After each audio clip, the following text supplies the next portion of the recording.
My Monday morning message this week becomes a Tuesday morning message. That's just the nature of yesterday and today. And this morning I woke up, heard the parent, that you'll probably hear as well, singing a little magic flute, because that's what he's singing a lot of these days. And he has very good pitch, by the way. He even changes his key, but sings the same pitches. So I'm impressed with his musicality.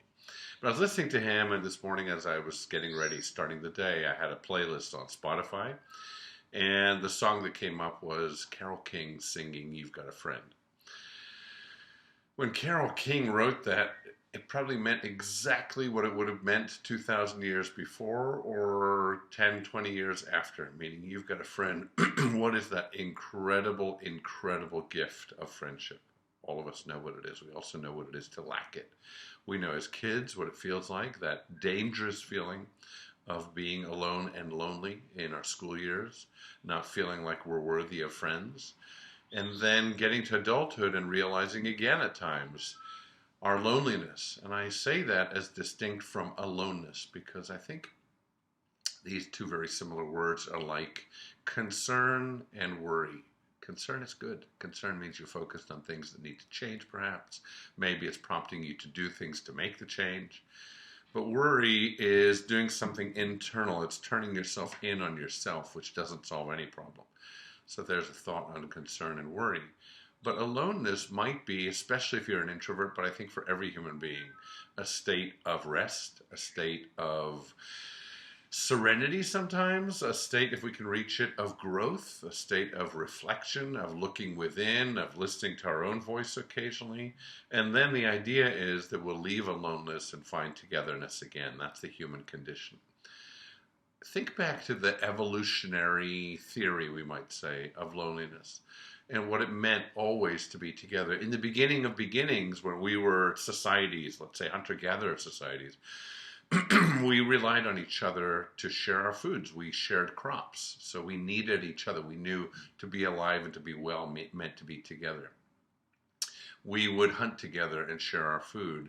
We would protect each other from predators. We would raise our children together, as some societies still do in the world. But our independent society favors the idea of rugged individualism. Let's go it alone.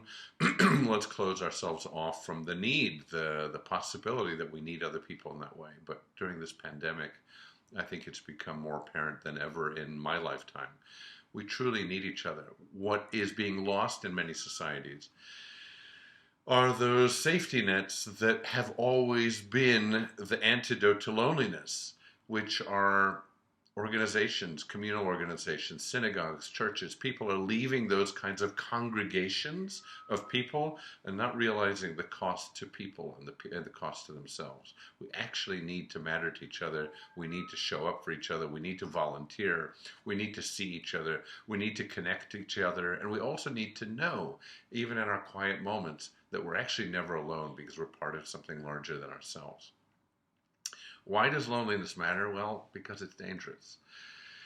It's dangerous because it's tied with a feeling, I believe, which is unworthiness. Not only am I alone, but there's a reason why I'm alone, and which might explain why people who are lonely don't reach out to other people. We might assume that the telephone works both ways. Lonely people should reach out. But lonely people are often people who don't feel that anybody's interested in them genuinely, or that they should reach out because who cares? Other people are too busy. Other people aren't interested in them. They're not worthy. So what does it take to quell that feeling in another human being? One of the greatest gifts we can give to a single human being at a single time. It takes nothing. It takes 2 minutes or 5. It takes sending an email or a text, or even better, it takes picking up the telephone and saying, I was thinking about you. That's it. That's the prescription right there. I was thinking about you. I am thinking about you.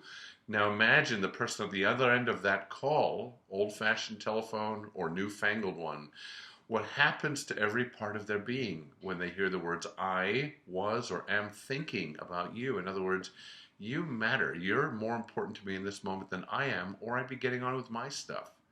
Instead, I'm talking to you and asking, how are you? And actually being willing to listen to the answer. And then the question is, can we do that several times in a day? Can we even go back to what many of us remember, which was an investment in each other that was called letter writing? We used to sit down, we had that paper. You remember you had that thin paper. For us, if it was airmail letters, which it often was to relatives, it was very thin blue paper. And we would write a note, and then we'd address it and put it in an envelope and put one of those little strange things called stamps in the corner and send it off. And somebody's world would be changed, because instead of getting what you and I get every day in the mail, which is bills and printed, typed out versions of our names and addresses, it would be something handwritten from somebody they recognize, saying, in essence, I thought about you and I care about you enough to do this. Maybe you can do that to your grandparents or your grandkids. Maybe you can do that for a friend or an old coworker. Make an investment maybe every Friday morning or whatever day works for you, to say, I'm going to, every week of this pandemic and maybe beyond, write a letter. Not type. Don't worry about your handwriting. They won't care. What will matter is that you cared enough to reach out. 45,000 people commit suicide every year in this country, 800,000 in the world. And what can we do about it? We can tell them, us, that we matter to each other, that life is worth living because it's worth living because we're together in it. That even though the reality is many of us are isolated and factually apart, we're sitting in homes or apartments or condos alone, when somebody breaks that barrier, comes pounding through that door with a telephone call or a letter or even a text or an email, it just changes the light in the room. It makes them and us realize, the giver and the recipient, that we matter to each other. There's no more precious gift in the world. Whether we feel love as romantic love or familial love or just the love that is friendship, we get what Carole King meant. You've got a friend. Ain't it good to know that you've got a friend? We can give that to each other.